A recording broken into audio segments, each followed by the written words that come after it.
다음 소식입니다. 현재 우리나라에서 주한 미군이 가장 많이 주둔하고 있는 곳은 평택입니다. 평택 발전과 성장에는 미군 기지 주변에 형성된 기지촌을 빼놓을 수 없는데요. 하지만 외면받는 사람들이 있습니다. 미군을 상대했던 기지촌 여성들인데요. 산업 여군으로서 칭송을 받던 기지촌 여성들은 지금은 늙고 병들어 쪽방에서 여생을 보내고 있습니다. 기지촌 여성들의 삶과 소망을 기획보도로 준비했습니다. 첫 번째 시간으로 지역 발전 속 아픔의 역사를 보도합니다. 주하영 기자입니다. 평택에는 2개의 미군 기지가 있습니다. 송탄의 오산 공군기지, 팽성의 캠프 험프리스가 1952년 자리 잡았습니다. 이때부터 주한미군이 주둔하면서 주변에 형성된 기지촌은 1960년대 초부터 70년대까지 황금기를 맞았습니다. 한국전쟁 이후 먹고 살기 막막했던 시절, 기지촌은 돈벌이를 할 수 있는 기회의 땅이었습니다.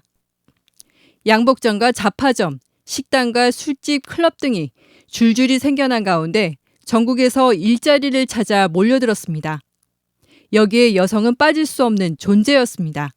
미군 기지는 일종의 엘도라도 같은 그런 일자리가 있고 달러가 넘쳐나고 술집, 바, 또 미군 홀.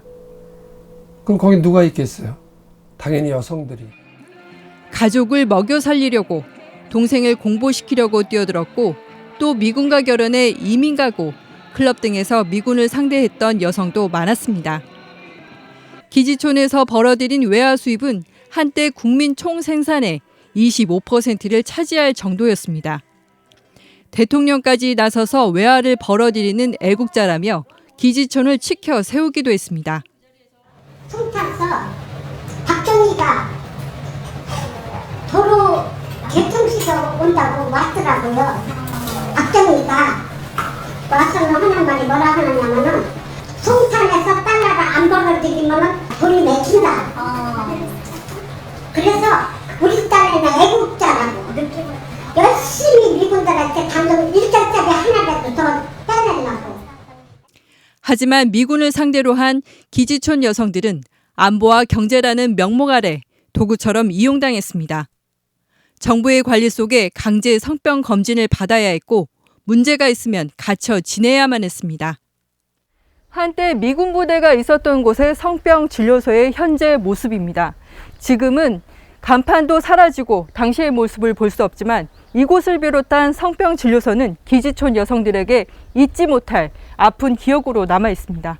이제 화요일날 금요일날 검진하고 그러면 그 기구들이 내 몸속에 들어가니까 굉장히 아픈 거예요. 마음이 아프고 상처가 되더라고요. 지금도 생각하면 어떻게 그렇게 넘겼을까. 아픈 시대를 걸어온 기지촌 여성들의 현재 나이는 70에서 80세. 남은 건 양공주, 양색시라는 딱지뿐입니다. 가족도 사회도 정부조차도 보호는커녕 외면하고 있습니다. 기지촌에 살던 사람들 입장에서는 생존의 문제, 삶의 문제에서 그 이웃과 국가가 제대로 보듬어주지 못했던 부분들 한 번쯤 지금 짚어봐야 되는 시점이 아닌가. 평택 미군기지는 지난 2018년 캠프 험프리스에 주한미군 사령부 등이 이전 완료됨에 따라 또다시 몸집을 키웠습니다. 여의도 면적의 5배 크기에 주한미군과 군무원, 그 가족들까지 6만여 명이 상주하고 있습니다. 평택시는 현재 미군기지 이전에 따른 지원을 받아 산업단지와 신도시 등이 들어서면서 도시의 모습이 크게 바뀌고 있습니다. 하지만 평택과 대한민국의 발전을 뒷받침해온 기지촌 여성들은 지금 힘든 여생을 보내고 있습니다. BTV 뉴스 주하영입니다.